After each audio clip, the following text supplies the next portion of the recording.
ஆயிஷா ரலியல்லாஹு அன்ஹா கூறினார், நபி ஸல்லல்லாஹு அலைஹி வஸல்லம் அவர்களுக்கு தொடக்கத்தில் இறைச்செய்தி தூக்கத்தில் தோன்றும் நல்ல கனவுகளிலேயே வந்தது.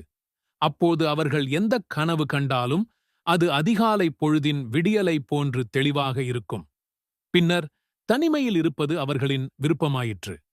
ஹிரா குகையில் அவர்கள் தனித்திருந்தார்கள். தங்களின் குடும்பத்தாரிடம் திரும்பி வருவதற்கு முன் பல இரவுகள் அங்கே தங்கியிருந்து வணக்க வழிபாடுகளில் ஈடுபட்டிருந்தார்கள். அந்த நாட்களுக்கான உணவையும் தம்மோடு கொண்டு செல்வார்கள். அது முடிந்ததும் மீண்டும் தங்களின் துணைவியார் கதீஜா ரலியல்லாஹு அன்ஹா அவர்களிடம் திரும்புவார்கள். அதேபோன்று பல நாள்களுக்குரிய உணவை கொண்டு செல்வார்கள்.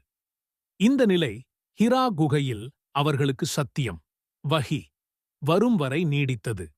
ஒருநாள் ஒரு வானவர் அவர்களிடம் வந்து ஓதும் என்றார். அதற்கு அவர்கள், நான் ஓதத் தெரிந்தவனில்லையே என்று கூறினார்கள். இறை தூதர் ஸல்லல்லாஹு அலைஹி வஸல்லம் அவர்களின் நிலையை பின்னர் இவ்வாறு விளக்கினார்கள். அவர் என்னை பிடித்து நான் சிரமப்படும் அளவிற்கு இறுகக் கட்டியணைத்தார். பிறகு என்னை விட்டுவிட்டு மீண்டும் ஓதும் என்றார். அப்போதும் நான் ஓதத் தெரிந்தவனில்லையே என்றேன். இரண்டாவது முறையும் அவர் என்னை பிடித்து நான் சிரமப்படும் அளவிற்கு இறுகக் கட்டியணைத்து என்னை விட்டுவிட்டு மீண்டும் ஓதும் என்றார். அப்போதும் நான் ஓதத் தெரிந்தவனில்லையே என்றேன். மூன்றாவது முறையும் அவர் என்னை பிடித்து இறுகக் கட்டியணைத்துவிட்டு பின்னர் என்னை விட்டுவிட்டு, படைத்தவனாகிய உம்முடைய இரட்சகனின் திருப்பெயரால் ஓதும், அவனே மனிதனை அலக் கருவளர்ச்சியின் ஆரம்ப நிலை இலிருந்து படைத்தான்.